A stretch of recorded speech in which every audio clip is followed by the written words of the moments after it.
তাকে কি আজকাল পাওয়া যায়? সে তো এখন নতুন সরাইখানার স্পেশাল কাস্টমার। ঘরের বউ রাইখা বিশ্বার মহব্বতে দেওয়ানা।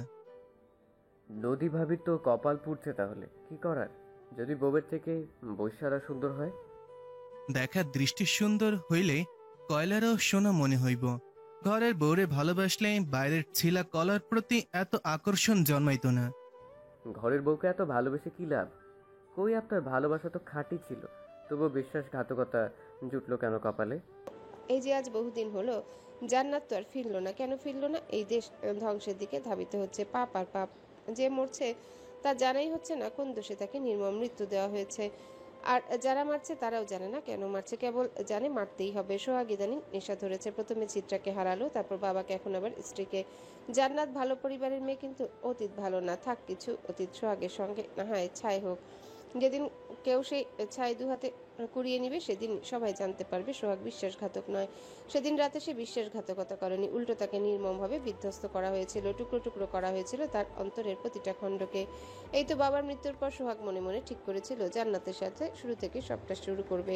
মেয়েটাকে আর কতদিন এইভাবে প্রেম অঙ্গারে পুরাবে? অধিকার আছে তার ভালোবাসা পাওয়ার, অধিকার আছে অধিকার পাওয়ার।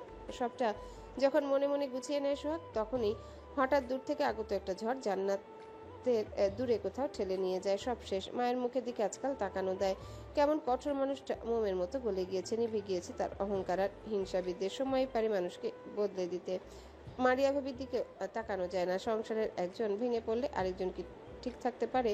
পোয়াতি মানুষ, শরীর ঠিক যায় না। এই সময় মায়ের উপর যা বয়ে যায় তার প্রভাব গর্ভের সন্তানের উপরও পড়ে। মারিয়া ভাবি হাসে না, কথা বলে না, কেমন জানি একটা হয়ে গিয়েছে।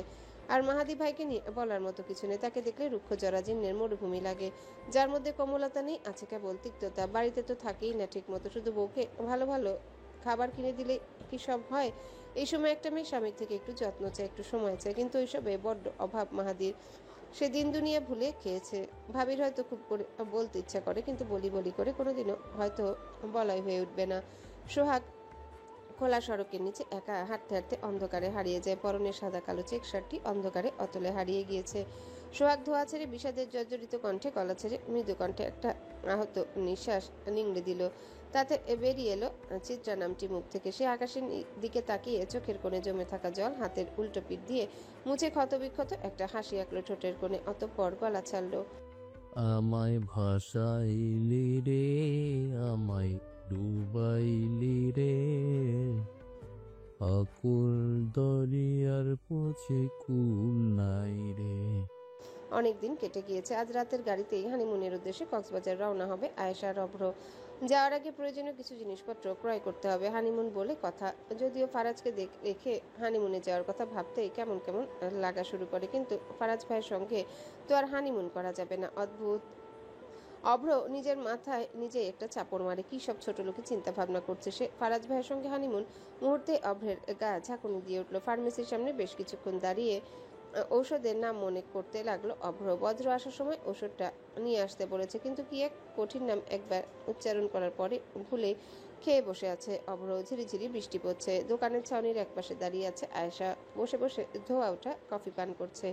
অভ্র ওষুধের নামটা মনে করার চেষ্টা করে, কিছুক্ষণ কিছুতেই মনে পড়ছে না। আয়েশা এগিয়ে এসে অভ্রকে তার কফিটা দিয়ে বলে, এটা মজা না, এটা তুমি খেয়ে শেষ করো। অভ্র ভালো ছেলের মতো কফিটা হাতে তুলে নেয়। বজ্রকে কল লাগিয়ে চুমুক দিতে দোকানদারে গিয়ে সে একটা মুচকি হাসি দিয়ে বলে, আরে ভাই, বুঝতে পারছি আপনার যে নতুন বিয়া হয়েছে, ঔষধের নাম কইতে এত লজ্জা পাওয়ার কিছু নাই। প্রথম প্রথম সবারই একটু এমন হয়। এক ঝটকায় অভ্রর নাকে মুখে কফি উঠে যায়। সে দোকানদারকে একটা ধমক দিয়ে বলে ওঠে, হারে মিয়া, নাউজুবিল্লাহ মার্কা কথা বলেন কেন? শরীর ব্যথার ঔষধ নিতে আসছিলাম, নামটা ভুলে গিয়েছি দেখে মনে করার চেষ্টা করছিলাম। শালার বেড়ার কালামাইট, যা কিনবই না আপনার দোকান থেকে ঔষধ। ছাতা খুলে আয়েশার হাত ধরে সেই দোকান থেকে অভ্র রেগে মেগে বেরিয়ে পড়ে। লজ্জা শরমেরও একটা শরম আছে, কিন্তু এখানে তারও বিন্দুমাত্র ছোঁয়া নেই। দোকানদার বোকা বনে রয়। কি হয়ে গেল মুহূর্তের মাঝে বুঝে উঠতে পারল না। এমন মফিজের মতো বৃষ্টির দিনে ফার্মেসির সামনে দাঁড়িয়ে থাকলে দোকানদার হিসেবে তো একটা সহানুভূতি কাজ করবে, না হয় একটু মাইন্ড কালা হয়েই গিয়েছিল, তাই বলে এমন রাগ করে চলে যাবে? অভ্র আর আয়েশা বাড়ির সামনে আসতেই অভ্র বলে উঠল, যাও ঘরনি, গাড়িতে গিয়ে বসো। সরকার ভাই, লোকটা কিসের ওষুধের কথা বলছিল? চলো না, আমরাও কিনি। কষার ঔষধ জিজ্ঞেস করেছে আপনার বউয়ের মাথায় কি কষা আছে নাকি? থাকলে ঔষধ দেই কিনে নিয়ে যান। তাহলে চলো তোর তাহলে চল তোর মাথার কষা ঠিক করার জন্য ঔষধটা কিনে নিয়ে আসি। গু খা। আয়েশা রেগে মেগে গাড়িতে গিয়ে বসলো। তা দেখে অবশ্য অভ্র ভালোই লাগছে। এই ঘরণীকে রাখলে আতঙ্ক লাগে। অভ্র আয়েশার পাশে গিয়ে বসতে আয়েশা আরেকবার মুখ ভেঙচি কেটে উঠলো। শালা গায়ের সঙ্গে টিকের মতো লাগবি না, গায়ে ফোসকা পড়ে যায়। অভ্র হাসে, আয়েশাকে ধাক্কা মেরে গান ধরে। চিত্রা এবারও 4 সাবজেক্টে বড় বড় রসগোল্লা পেয়েছে। কলেজে ভর্তির পর এটা দ্বিতীয় ক্লাস টেস্ট গিয়েছে। প্রথমবার তো 2টায় ফেল করেছিল। এবার সংখ্যা বেড়েছে। আসলে মেয়েটার জোড়া জিনিস খুব পছন্দ, তো তাই ফেল করলেও জোড়া জোড়া সাবজেক্টেই ফেল করে। ফারাজের রেজাল্ট দেখে মাটি খুঁড়ে গর্ত করে ভিতরে লুকিয়ে যেতে ইচ্ছা করছে। বউ তার সবে তো একের, তবে পড়ালেখার ক্ষেত্রে ডাব্বাওয়ালি। ফারাজ কোমর থেকে বেল্ট খুলে হাতে পাচাতে পাচাতে চিত্রার দিকে তাকিয়ে বলে উঠল, রাতের কাছে আসতে চাই রাতে কাছে আসতে চাইলে তো খালি বলো পড়া শেষ হয়নি, পড়া বাকি। তো এত পড়েও আমার ইজ্জতের চাটনি বানালে কেন? চিত্রা নিচের দিকে তাকিয়েছে। ফারাজ জানে এই মেয়ে আজ আর মুখ খুলবে না। মেয়ে মানুষের যে কি রোগ খোদা ভালো জানে। কি হয়েছে, কেন হয়েছে কিছু তো বলবেই না, উল্টো নিজেই রাগ করে বসে থাকবে। ছাগলের 3 নম্বর বাচ্চাটার মতো কেঁদে কেঁদে গঙ্গা যমুনা ব্রহ্মপুত্র ভাসিয়ে দিবে। বিজ্ঞান এখনো খুব পিছিয়ে। ভালো করে গবেষণা করলে দেখা যেত পৃথিবীর 7 ভাগ যে পানি, ওগুলো কোনো সাধারণ পানি নয়, ওগুলো হচ্ছে মেয়ে মানুষের চোখের জল। মেয়ে মানুষ নিজেও জানে না ওই চোখের জল আসছে কোথা থেকে, সে কাঁদছেই বা কেন। কিন্তু কথা ওই একটাই, কাঁদছে কেন জানা লাগবে না, রাগ করলো কেন জানা লাগবে না, কেবলই কাঁদতে হবে, রাগ করতে হবে, ঝগড়া করতে হবে। এমন বিচিত্র অদ্ভুত গুণাগুণ যার মধ্যে নেই সে তো নারী নয়। নারী নামের মহিয়সী নারী। ফারাজ পুনরায় চিত্রার দিকে তাকায়, ঘাড় নাড়িয়ে মনের অজান্তে বলে উঠল, আস্তাগফিরুল্লাহ, মন আমার বাজে বকছে। ওইসব গুণগান যার মধ্যে নেই সে কি মহিষী হওয়ার যোগ্যতা রাখে? নারীদের একটু রাগ একটু অভিমান না করলে পরিপূর্ণ লাগে না, কেমন জানি ব্যাটা ব্যাটা লাগে।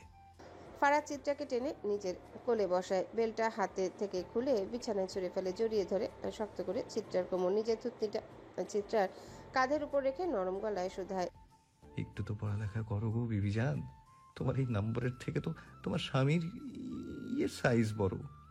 চিত্রা চোখ বড় বড় করে তৎক্ষণাৎ ফারাজের দিকে চাইতে ফারাজ একটা শুষ্ক ঠোক গিলে বলে, আস্তাগফিরুল্লাহ, বউ জুতোর সাইজের কথা বলেছি, বিশ্বাস করো। বিশ্বাস না হলে চেক করে দেখতে পারো। আবার জুতোর সাইজ। জলদি ফারাজ প্রমাণ দেখানোর জন্য নিজের একটা জুতা এনে চিত্রার সামনে ধরে। নে আবুলের নাতনি, সাইজ দেখ। কোনটা সাইজ? আবার জিজ্ঞেস করে কোনটার? আরে বলদি জুতার সাইজ, জুতা চিনিস বউ?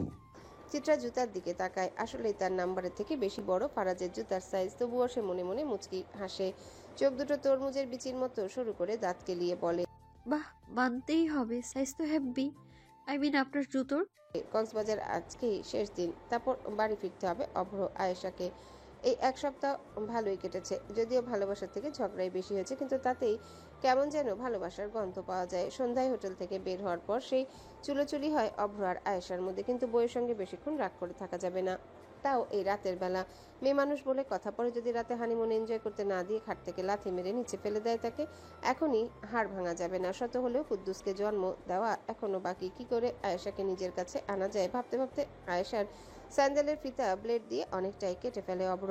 নিশ্চয়ই নিচে বালুর মধ্যে যখন হাঁটতে যাবে তখন এই স্যান্ডেলের ফিতা ছিঁড়ে যাবে, তখন তো মেয়েটা বালুর মধ্যে হাঁটতে পারবে না। উপায় না পেয়ে স্বামীর নিকট সাহায্যের জন্য আসতে অভ্র সুযোগটাকে কাজে লাগিয়ে আয়েশাকে পাজা করে তুলে নিবে, তারপর টুকটুক করে হেঁটে একেবারে রুমে এনে দরজা লাগিয়ে বইয়ের সাথে জম্পে হানিমুন করবে। যেই ভাবা সেই কাজ। নিচে নামতে না নামতে আয়েশা মুখ ভেঙচি কেটে উল্টো দিকে হাঁটা শুরু করে। অভ্র তার পেছনে পেছনে যেতে নিবে, তার আগে সুইমিং কস্টিউম পরা একটা যুবতী মেয়ে তার কাঁধে এসে হাত রেখে বলে, আর ইউ সিঙ্গেল? অভ্র সেই মেয়েকে দেখে চমকে ওঠে। এই রাতের বেলায় দামড়ি মেয়ে এসব কি পড়েছে? আহারে, মেয়েটার কি অভাব!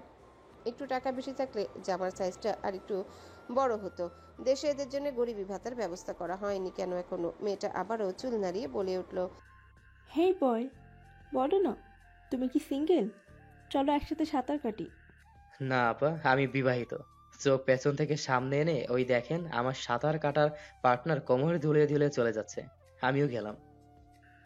ওপস, নিউলি ম্যারিড কাপল। ধ্যাত, কিছুদিন আগে এলে হয়তো আমার চান্স পাওয়া যেত। কিছুদিন আগে কেন? তুমি আমার জন্মের দিন আসলেও তোমার মতো দামড়ির প্রতি আমার ইন্টারেস্ট জন্মাতো না। এসব তো মুখের কথা, কত জীবনসঙ্গী দেখলাম জীবনে, বউ রেখে আমাদের মতো হুড়পড়িদের পেছনে ছুটে। মিস করলা চান্দু? এত ভালোবাসা দেখাচ্ছ না? কদিন পর দেখবে তুমি বউ ছেড়ে অন্যের পেছনে ছুটছো।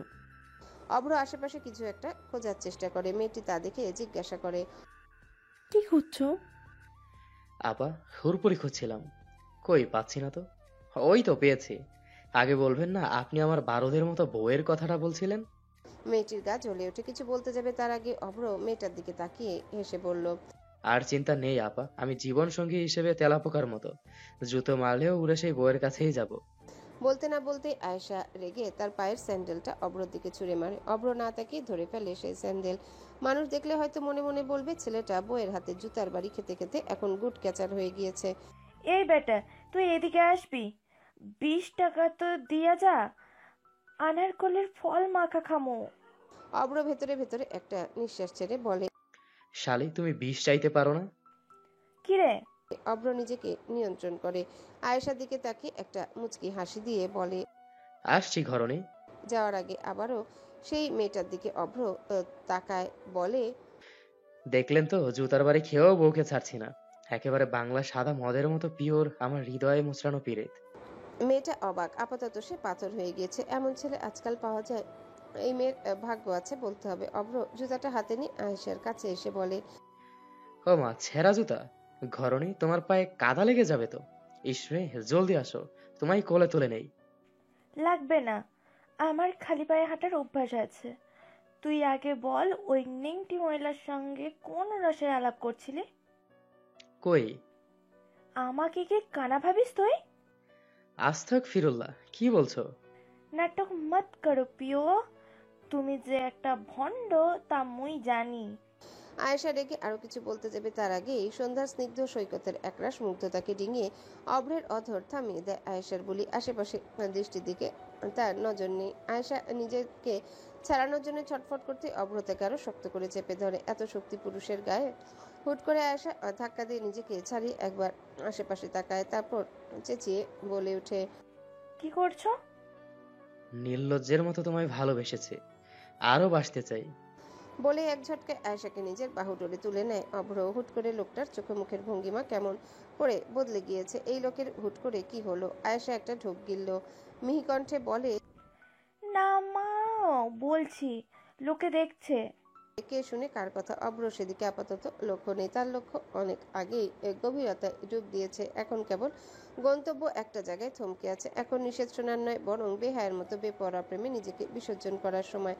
বাড়িতে আর চিত্রা আর ফারাজ ছাড়া কেউ নেই। সারা বাড়ির মানুষ আজকে পালোয়ান বাড়িতে গিয়েছে। সবার দাওয়াত ছিল, ফারাজ আর চিত্রাও ছিল, কিন্তু ফারাজ নিজেও যায়নি। আর চিত্রাকে তো ওই কাইল্লা পাঠার সামনে যাওয়ার অনুমতি দেওয়া বিলাসিতা। চিত্রার চকলেট লাভা কেক খেতে মন চাইছিল সকাল থেকে। ফারাজ তো শোনা মাত্র এক মুহূর্ত দেরি করেনি, সোজা কিচেনে গিয়ে কেক বানিয়ে আনে। চিত্রাকে রান্নাঘরে ঢুকতে দেয়নি ফারাজ। বউ তার রান্নাঘরে গেলে ঘেমে যাবে, গরমে কি অবস্থা হবে। চিত্রা রান্নাঘরের দরজার সামনে অনেকক্ষণ ধরে উকিঝুঁকি মারছে। খাওয়ার লোভ তো আছেই, সঙ্গে আছে দুষ্টু সব চিন্তা ভাবনা। কেকের এত মারাত্মক গন্ধ। কেক তৈরি হয়ে গেলে কিচেন থেকে ঘেমে একবারে বের হয়ে বাহিরে আসে ফারাজ। কিন্তু তবুও এই লোককে এত সুন্দর লাগছে। পরনে সাদা শার্টের শরীরের সঙ্গে আছে সুগঠিত দেহ, স্পষ্ট কি দারুণ তার প্রতিটি শৈলী। আপনাকে মারাত্মক লাগছে, কিন্তু বলতে হবে এলাহি আপনি কিন্তু কড়া এক পিস। স্বামীকে টিজ করছো? আমি টিজ শুরু করলে কিন্তু পালিয়ে শেষ রক্ষা হবে না। বাড়িতে কেউ নেই, মাথায় আছে তো, আজ বাঁচা মুশকিল। আজ আর বাঁচতে চাই না, মেরে ফেলুন। ফারাজ কেকের এক টুকরো চিত্রার মুখে তুলে দিয়ে ঠোঁটের ঠোঁট ছুঁয়ে দেয়। চিত্রা নীল রঙের শাড়ি ভেদ করে ফারাজের হাতে চলে যায় অজানা কোথাও। তবে ফারাজ চিত্রাকে ছেড়ে দেয়। চিত্রা আরো জাপটে ধরে ফারাজের শার্টের কলার। ছাড়বে না প্লিজ। আরে বেটি ছাড়, স্বামী সর্বনাশ করার জন্য দেখি উঠে পড়ে লাগছিস। এসব দুচ্ছামি কই থেকে শিখেছিস বউ? আপনার অতি প্রিয় গুরু ফারাজেন্দ্র এলাচোপাধ্যায় থেকে। আরেকবার বাজে বকলে কেক দিব না। এই না, সরি। হয়েছে, সাইড দাও, না হলে আজ পুরো দমে সর্বনাশ হবে আমার। খানিকটা সর্বনাশ হওয়া তো দোষের কিছু নেই। আমি আগে গোসলটা করে আসি, তারপর কার হাতে কার কি হয় দেখছি। গোসল না করলে এক মুহূর্ত টিকতে পারবো না। ফারাজ কোথাও যাবে না প্লিজ। ফারাজ চিত্রার কপালে হাত ছুঁয়ে তাপমাত্রা পরীক্ষা করে দেখে, কই জ্বর তো আসেনি, নাকি জিনের আম্মায় ধরলো বউটাকে, একমাত্র আপন বউ, এর আবার কিছু হয়ে গেলে তো মুশকিল। এই বউ, শরীর খারাপ লাগছে? মস্করা করবেন না। সরি। সরি রাখেন আপনার পকেটে, আর আপনি আসুন আমার মনের গভীরে। বলেই ফারাজের হাত থেকে কেকের বাতিটা টেবিলের উপর রেখে চিত্রা ফারাজকে ডিভানে নিয়ে যায়। ফোনে একটা গান ছেড়েছে সে। চিত্রা ফারাজের হাতে হাত ছুঁয়ে দেয়। সত্যি যেন দুটো স্রোত এক হয়ে গিয়েছে। সে ফারাজের কণ্ঠমণি ছুঁয়ে নেশালো কণ্ঠে বলে উঠল, ইদানিং আপনি বড্ড লোভ করছেন ইলাহি, আপনি কিন্তু খুব লোভী। ফারাজ চিত্রাকে মুহূর্তে উল্টো দিকে ঘুরিয়ে কোমর জড়িয়ে কানের কাছে হাসকি গলায় হিসিয়ে বলে, হ্যাঁ, আমি লোভী। তোমার বুকের উষ্ণতায় জড়ানো এখন শুধু আমার অভ্যাস নয়, বরং লোভে পরিণত হয়েছে। এই লোভ কোনো যুক্তি মানে না, শুধু গাছে টানে, বুকে জড়ায়, তীব্র কাঁপুনিতে অতল গভীরে ডুবিয়ে রাখে তোমার মধ্যেখানে আমায়। ফারাজ কোলে তুলে চিত্রাকে ডিভানে শুইয়ে দেয়। চিত্রা ডিভানে শুইয়ে ফারাজের শার্ট ধরে টান দিতেই ফারাজ তার উপর ঝুঁকে আসে। ফারাজের চোখ একরাশ নেশা, এই নেশায় সে ভেতরে ভেতরে মরছে। ফারাজ চিত্রার ঘাড়ে ভালোবাসা বুলিয়ে দিতেই কেঁপে উঠল চিত্রার সর্বাঙ্গ। শরীরে তীব্র একটা ঝাঁকুনি দিয়ে উঠল। পরক্ষণে প্রেম তৃষ্ণা দ্বিগুণ হয়ে জ্বলে উঠল দুটো অতৃপ্ত মনে, অতৃপ্ত শরীর জুড়ে। ফারাজের হাত চিত্রার মুখের উপর থেকে এলোমেলো হয়ে পড়ে থাকা চুলগুলো সরিয়ে গাল ছুঁয়ে হাতে নিচের দিকে ভাসিয়ে দিল। ধ্যাত, বড্ড গরম, এসির বাতাসেও কিচ্ছু হচ্ছে না। বেপরোয়া ফারাজ শার্টের পরোয়া করলো না, এলো পাতারি টেনে হিচড়ে খুলে ফেললো গা থেকে শার্টটা। কোথাও ফেলেছে নিজেও জানে না, জানতেও চায় না। স্ত্রীর মধ্যে নিজেকে সে আত্মসমর্পণ করার আগে দরজায় কলিং বেল এক লহমায় সবটা থমকে দিল। ফারাজের মেজাজটা সেই শব্দে মুহূর্তে চরম বিগড়ে গেল। বিরক্তির ফলে মুখ থেকে চ জাতীয় শব্দ বেরিয়ে এলো। সে উঠে বসে বলল, কোন তামাশা? এই সময় তামাশা করতে আসছে? ফারাজ দরজা খোলার জন্য উঠে যাওয়ার জন্য প্রস্তুত হতে চিত্রা তার হাত ধরে তাকে থামিয়ে দিয়ে বলে, আপনি থাকুন, আমি দেখছি। ফারাজ ঘড়ি দেখে না তো, এত জলদি তো তার 14 জেনারেশনের আসার কথা নাই। তাহলে কে এলো? চিত্রা শাড়ি ঠিক করে ঘোমটা দিয়ে দরজা খুলে দিতে একটা মেয়েকে দেখতে পায়। কোনো অপ্সরা থেকে কম যায় না এই মেয়ে, ঠিক যেন বিদেশি মেম সাহেব। মেয়েটি চিত্রাকে একবার উপর থেকে নিচ অব্দি পরখ করে। চিত্রা ভ্রু কুচকে শুধু কে আপনি? মেয়েটি ভাঙা ভাঙা গলায় বলে, রোজালিয়া সাউলেট, ভালোবেসে সবাই আমাকে রোজ বলে ডাকে। ফারাজ ডিভানে পায়ের উপর পা তুলে জিজ্ঞাসা করে, বেবিজান, কোন ফকিন্নি রোমান্সের টাইমে ভিক্ষা চাইতে এসেছে? চিনি না আমি, একটা মিম সাহেব এসেছে, আপনি আসুন তো এদিকে। মেম সাহেব নাকি ফালতু সাহেব? কোন খবরপুরি ধবল রোগী আসছে আমার পিড়িতে চল্লিশা পড়াতে? বলতে বলতে একরাশ বিরক্তি ভাব নিয়ে ফারাজ দরজার সামনে দাঁড়াতে মুহূর্তে তার চারিপাশ থমকে যায়। মুখ থেকে আপনা আপনি বেরিয়ে আসে, রোজ, তুমি মেঘ হয়ে ভাসবে আমার আকাশে, আমি বৃষ্টির ফোঁটা হয়ে ঝরবো তোমার হৃদয়ে। অভ্র থামলো, থেমে একটা হাসি দিল। অভ্র হাসলে গালের টোল পড়ে, কি যে ভীষণ রকম সুন্দর দেখায়। রুমের জানালা খোলা, দূরের সমুদ্র সৈকত দেখা যাচ্ছে। অভ্র খাটে এসে আয়েশার পাশে বসলো, বসে হাত ছুঁয়ে চোয়ালে হাত রাখলো আয়েশার। গভীর কণ্ঠে বলল, আমায় কোনোদিন ছেড়ে যাবে না তো ঘরণী? আয়েশা হালকা হাসলো, তারপর চোখ নামিয়ে মৃদু গলায় বলল, যদি ছেড়ে যায়? অভ্রর কণ্ঠ কেঁপে উঠল। মরেই যাব। আয়েশা চমকে তাক এভাবে বলো না, মুখে ছোড়া কিছু তীর বুকে এসে লাগে। কালো। অভ্রকে আয়েশা বুকে আগলে নেয়। অভ্র প্রিয়সীর বক্ষপাজরে নিজেকে নিবেদন করার আকুল আবেদন জানিয়ে হাতে চুমু খায়। সেবার সে তার ভালোবাসা তার পরিবারকে হারিয়েছিল, তবে এবার আর সেই ভুল হবে না। জানের সঙ্গে লড়াই করে যদি জান রক্ষা করতে হয় তবে না হয় সে তাই করবে। অভ্রকে আরো গভীরভাবে কাছে টেনে নেয় আয়েশা। অভ্র আবেশে নিখোঁজ হয় ঘরণীর অন্তঃস্থলে। জ্যোৎস্না ঘেরা রাতের আকাশ বেয়ে নিভু চাঁদের আলো সরকার দম্পতির হিয়া ছুঁয়ে যায় অতল প্রণয়ের এক মুষ্টি অনুগারে। উত্তাল মৃত্তিকায় তলিয়ে যায় দুটো, ঘর জুড়ে খেলে যায় ভারী নিঃশ্বাসের প্রেমময় স্পন্দন। স্পন্দিত হৃদয়ে অতৃপ্ত কামুকার জোগাড়ে হারিয়ে যায় আরও একটা ভালোবাসার গল্প, অপরিপক্ক মুহূর্ত। মাহাদি ভ্যান নিয়ে রাতের আধারে মিশে যাচ্ছে, মাঝে মাঝে ক্রিং ক্রিং শব্দ করছে। সাধারণত এই শব্দটার সঙ্গে কারো কারো আবেগও জড়িয়ে আছে বলা চলে, বিশেষ করে বাচ্চাদের জন্য। হুট করে দুপুরবেলা যখন সবাই ঘুমিয়ে থাকে তখন আইসক্রিমওয়ালা ক্রিঙ্কিং শব্দ তুলে গ্রামের অলিগলি ঘুরে বেড়ায়। এক বাটি চাল দিয়ে আইসক্রিম নিয়ে খাওয়া হাজারো মানুষের কাছে আজ স্মৃতি, তবে মাহাদির বিষয় আলাদা। তার রাতের আধারে শব্দ তুলে ভ্যান নিয়ে চলাচল সম্পর্কে যদি কেউ জানতো তবে ভয় পেত ওই শব্দকে। তীব্র জড়তা কাজ করতো সবার মাঝে, কারণ ওই ভ্যানে স্বয়ং মানুষরূপী একটা জানোয়ার বসে আছে, যার একমাত্র বাসনা অসহায়দের যান নিয়ে পেট চালানো। মাহাদিকে যে করেই হোক মানুষ জোগাড় করতেই হবে, কিন্তু আজ কোথাও সুবিধা করতে পারছে না, বড্ড ঝামেলা বলা চলে। নতুন একটা কাজ দেওয়া হয়েছে তাকে এত ভরসা করে, অথচ সে কিচ্ছু যদি না করতে পারে তবে বিষয়টা কেমন গুলিয়ে যাবে না। আকাশ আবারও ডাকছে। মাহাদি বিরক্ত হয়ে ছাউনির নিচে ভ্যান রেখে দাঁড়ায়। ভ্যান থেকে গামছা বের করে মুখটা মুছে কাপড়ের পানি মুছতে শুরু করে। হুট করে তাড়াহুড়ে কেউ একজন তার পাশে এসে দাঁড়ায়।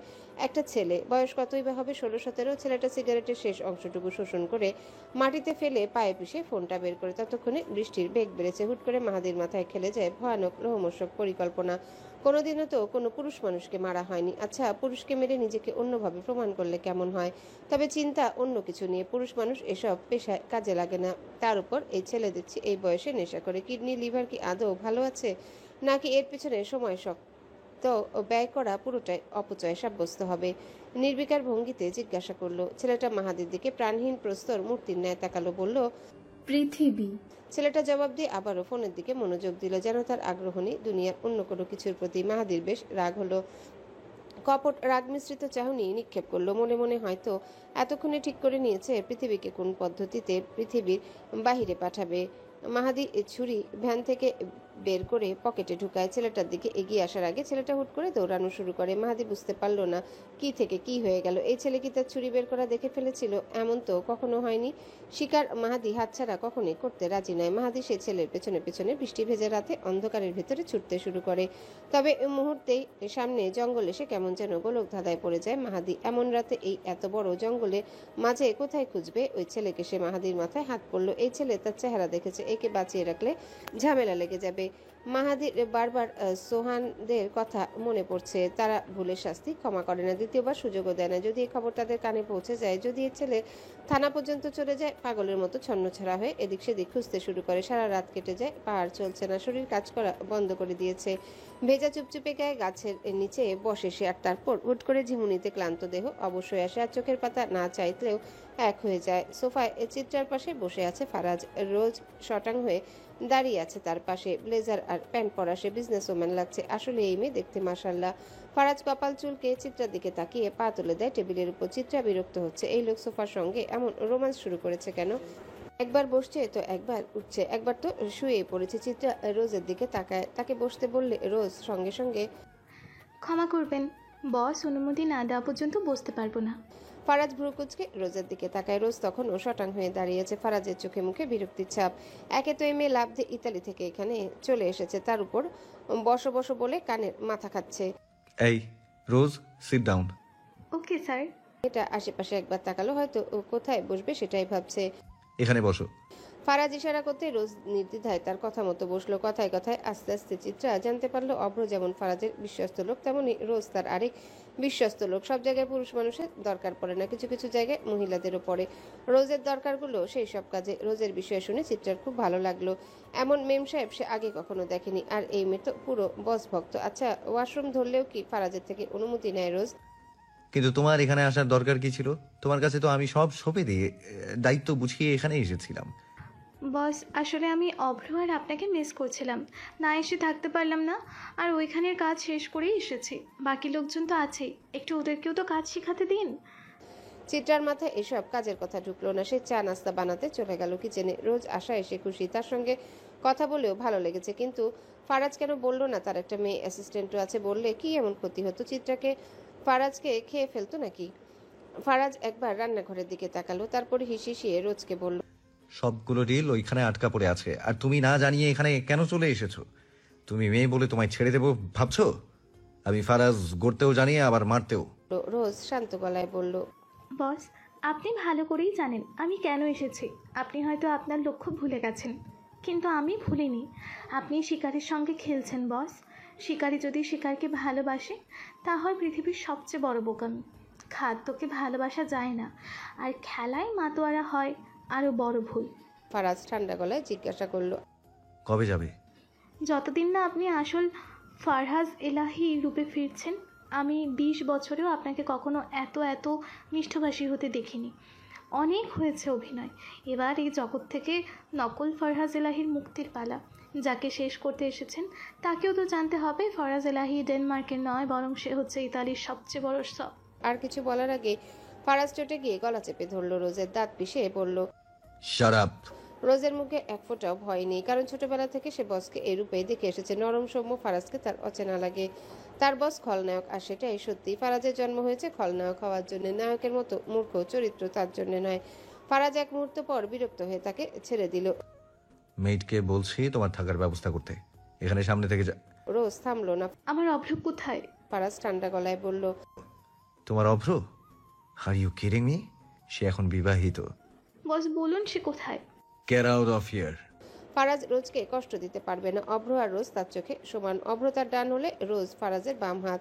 খুনাখুনি, অ্যাসাইনেশন, ফাইটিং সবকিছুতে এই মেয়ে পারফেক্ট। কিন্তু ফারাজের মেজাজ বিগড়ে যাওয়ার কারণ আছে। এখানে রোজের এইসব কথা বলা অনুচিত ছিল। যদি চিত্রা শুনে ফেলতো এই মেয়ে এসেছে তো ফারাজের ভালো করতে, কিন্তু ভালোর সঙ্গে তো আবার চিত্রার খারাপত্ব জড়িয়ে আছে। চিত্রা চা নাস্তা নিয়ে রান্নাঘর থেকে ফিরতে একটু অবাক হয়। রোজ কোথায়? ফারাজ শান্তভাবে বলল, উপরে পাঠিয়ে দিয়েছি। হায় আল্লাহ, কি করেছেন? ওর কি হয়েছে? রিল্যাক্স হানি, মেয়েটকে বলেছি উপর তলায় ওর থাকার ব্যবস্থা করতে, ও সেখানেই গেছে। ও আচ্ছা, আমি আরো কি না কি ভাবলাম। আচ্ছা, ওর রুমে নাস্তা দিয়ে আসি। চিত্রা হাফ ছেড়ে বাঁচেছে। দরকার নেই, ওটা টেবিলের উপর রাখো তো। চিত্রার হাত থেকে ট্রে কেড়ে নিয়ে টেবিলের উপর রেখে ফারাজ তাকে নিজের কোলের উপর বসালো। বলল, কোথায় যেন ছিলাম আমরা? Let's go one more time. ছাড়ুন তো, কি যে করছেন। দরজা খোলা আছে, আর এখন বাড়িতে মানুষও আছে। থাকুক না। চিত্রা লজ্জা পায়। লজ্জায় হাত দিয়ে মুখ আড়াল করতে ফারাজ চিত্রার হাত সরিয়ে ঠোঁটে এঁকে দেয় ভালোবাসার দীর্ঘ পরশ। কিন্তু মুহূর্তেই সবটা এলোমেলো হয়ে যায় তীক্ষ্ণ একটা কণ্ঠস্বরে। ও মাই গড, হিন্দু বয়ের দেখি লজ্জা শরম নেহি হ্যাঁ। গালাত টাইমে চুমাচুমি করিং, দিস ইজ নট করা উচিত উইথ মিকে ছাড়া। প্লিজ মোকেও চুমিং করিং হিন্দু বয়। ভোর 4টার কাছাকাছি জানালার ফাঁক বলে হালকা ধূসর আলো ঘরে ঢুকছে। আয়েশা অভ্রর বুকে মাথা রেখে গুনগুন করছে। হঠাৎ বুক থেকে উঠে গিয়ে রুমের লাইট অন করলো। ঘরের মধ্যে অনেকগুলো ম্যাগাজিন আর ইংরেজি বই রাখা ছিল। আয়েশা একটা বই হাতে নিয়ে কিছুক্ষণ উল্টে পাল্টে অভ্রকে বলে, ডার্ক রোমান্স আবার কি সরকার সাহেব? অভ্র এক লাফে উঠে এসে বইটা তার হাত থেকে কেড়ে নিল। এইসব বই তোকে দেখতে হবে না কুদ্দুসের মা। বলো না। অভ্র একটা দীর্ঘশ্বাস ছেড়ে তাকিয়ে রইল। আয়েশার চোখে বলল, অন্ধকারের মধ্যে কালো পিরিত করাকেই বলে ডার্ক রোম্যান্স। আয়েশা দাঁত কেলিয়ে হেসে বলে উঠল, ও তার মানে একটু আগে কিছু বলার আগে অভ্র আয়েশার মুখ চেপে ধরল। বলল, ঘরণী, পচা কথা মুখে আনতে নেই, এসব বলা উচিত নয়। কিন্তু পচা কাজ করা উচিত, তাই না? অভ্র হেসে কাজ ঝাঁকালো, মিনমিনিয়ে বলে উঠল, কাজ না করলে বাবা হব কেমন করে? কিছু বললে নাকি? চলো বিছানায় চলো, এখনো কত গল্প বাকি। কাল তো শালার কুত্তা মার্কা জীবন শুরু। আজ একটু বাঁচতে দাও, কাল তো ওপরেই চলে যাবো, মানে কাজে। অভ্র আয়েশার হাতে একটা ম্যাগাজিন ধরিয়ে দেয়। আয়েশা বিছানায় চিৎপটাং হয়ে শুয়ে পড়ে। আড়মোড়া ভাঙতে ভাঙতে সে পৃষ্ঠা উল্টাতে থাকে। হুট করে এক জায়গায় এসে থেমে যায় তার আঙ্গুল। চোখ আটকে যায় একটা চকচকে পিস্তলের ছবিতে। কৌতূহলী দৃষ্টিতে তাকায় সে। তখনই অভ্র বলে ওঠে, এটা ক্যাভট গানস দ্য জন্স 1911। বর্তমান সালে 2022 অনুযায়ী এর দাম 22,50,000 টাকা। এটা একটা ইউনিক দিক। অভ্র জবানকে থামিয়ে আয়েশা বলে, এটার প্রতিটি অংশ হ্যান্ডক্রাফটেড, বিলাসবহুল ইনগ্রেভিং ও পার হ্যান্ডেলের ব্যবহার করা হয়েছে এতে। আর এটার ভিটেন্স লুক তো মারাত্মক। আয়েশা চোখে মুখে মুগ্ধতা সৃষ্টি হয়। তবে অভ্র এক মুহূর্ত থমকে গিয়ে পাল্টা প্রশ্ন করে, তুমি কি করে জানলে এত কিছু? আয়েশা থতমত খেয়ে যায়, তবে পর মুহূর্তে হেসে জবাব দেয়, কানা লোক, ছবির পাশেই তো এইসব বলা আছে, সেটা দেখেই বলছি। আয়েশা চোখ টিপে পাল্টা প্রশ্ন ছুড়ে, তবে তুমি কি করে এত সব জানলে? অভ্র একগাল হেসে একটা ঢোক গিলে নেয়। আমিও তো ওই লেখা দেখেই বলছিলাম। রোজের ঘুম আসছে না। অভ্রকে এসে সে অনেকগুলো কল করেছে, তবে ফোন বন্ধ। হানিমুনে গেলে আবার কার ফোন খোলা থাকে? ছোট থেকে অভ্রকে দেখছে রোজ। একসঙ্গে বড় হয়েছে, অথচ দেখো বিয়ে করেছে, বলেনি। একটু কষ্ট লাগছে, তবে বেশি না, আবার অনেক বেশি। কেমন লাগছে নিজেও জানে না। আপাতত রোজ এখানে যে কাজে এসেছে তাকে সেটাই করতে হবে, আর নয় যত দ্রুত সম্ভব ফারাজকে তার লক্ষ্যে পৌঁছাতে হবে। বসকে বসের মতোই ভালো লাগে, এইসব ভালোবাসা তার জন্য নয়। আর এমন মেয়ের সঙ্গে তো কখনোই নয় যে বসে সবটা শেষ করার জন্য উঠে পড়ে নেমেছে। বসকে সব শেষ করার আগে ইতালি যেতে হবে, তারপর না হয় প্রিয় দেশ ডেনমার্কে সফর হবে। রোজ বিছানায় শুয়ে পড়ে একটা মুচকি হাসি দিয়ে বলে, খেলা তো অনেক আগেই শুরু হয়েছিল, এখন সমাপ্তির পালা। আজ বেলা হয়ে গিয়েছে, মাহাদি বাড়ি ফিরেনি এখনো। চিন্তা হচ্ছে মারিয়ার। কাল ডাক্তারের কাছে গিয়ে জানতে পারে সে 4 মাসের গর্ভবতী, অথচ এতদিন উপলব্ধিও করতে পারেনি। প্রথম সন্তান তো, শরীর মোটেও ভালো যাচ্ছে না মারিয়া। তবুও সে মা হবে এটার অনুভূতি মুখে প্রকাশ করার মতো নয়। সোহাগ রাত করে বাড়ি ফিরেছে। আসলে হারালে সবাই হারিয়ে যাওয়া জিনিসের মর্ম বুঝে। এতদিন জান্নাতকে সহ্য করতে পারতো না, কিন্তু এখন ভেতরে ভেতরে তারও হয়তো অপরাধ বোধ কাজ করছে। কিন্তু এখনো একটা বিষয় রহস্যই রয়ে গেল। যদি জান্নাতকে সে ভালোই বাসতো না, তবে সেদিন রাত্রে চিত্রাকে ফেলে উধাও হয়ে গিয়েছিল কেন? আর হুট করে নিখোঁজ হয়ে এই নতুন মেয়েকেই বা বিয়ে করে বাড়ি এনেছে কেন? মারিয়া সোহাগকে ডাকার জন্য তার রুমে যায়। নাস্তা বানিয়েছে সে, সোহাগের পছন্দের নাস্তা। বৃষ্টির কারণে চীনা হাঁসটা বাতের ব্যথায় ভুগছিল, শেষে জবাই না করে পারেনি মারিয়া, সেটাই চুই ঝাল দিয়ে ভুনা করেছে, সঙ্গে ছিটা রুটি করেছে। বৃষ্টির দিন, পরিবেশ শীতল, খেত কিন্তু দারুণই লাগবে। কিন্তু সোহাগের রুমে উকি মেরে কেন জানি আর ডাকতে ইচ্ছা করলো না। ছেলেটা কদিন যাবৎ ঠিক করে ঘুমায় না, আজ ঘুমিয়েছে। ঘুমাক, যতক্ষণ ঘুমিয়ে থাকবে ততক্ষণ দুঃখ ভুলে থাকবে। মারিয়া শাশুড়ির ঘরে নাস্তা দিয়ে নিজের ঘরে যাওয়ার আগ মুহূর্তে দরজায় ঠক ঠক শব্দ হয়। মাথার কাপড়টা ভালো করে দিয়ে দরজা খুলতে মাঝবয়সী কালো মতো করে একটা লোককে দেখতে পায়। লোকটাকে দেখে মারিয়া সালাম দিয়ে জিজু করে। কাকে চাই? লোকটা গলা খাকা দিয়ে জবাব দেয়, মাদি আছে, আমার কারখানা থেকে বলছি, স্যার আমাকে পাঠিয়েছে। মারিয়া কিছুটা অবাক হয়ে বলে, হ্যালো বন্ধুরা, পরবর্তী পার্ট খুব তাড়াতাড়ি আসবে, তো সবাই অপেক্ষায় থাকো। আর চ্যানেলটি যারা এখনো সাবস্ক্রাইব করোনি তারা পরবর্তী পার্ট দেখার জন্য চ্যানেলটি সাবস্ক্রাইব করে রেখো। ধন্যবাদ সবাইকে, আমাদের সাথেই থেকো।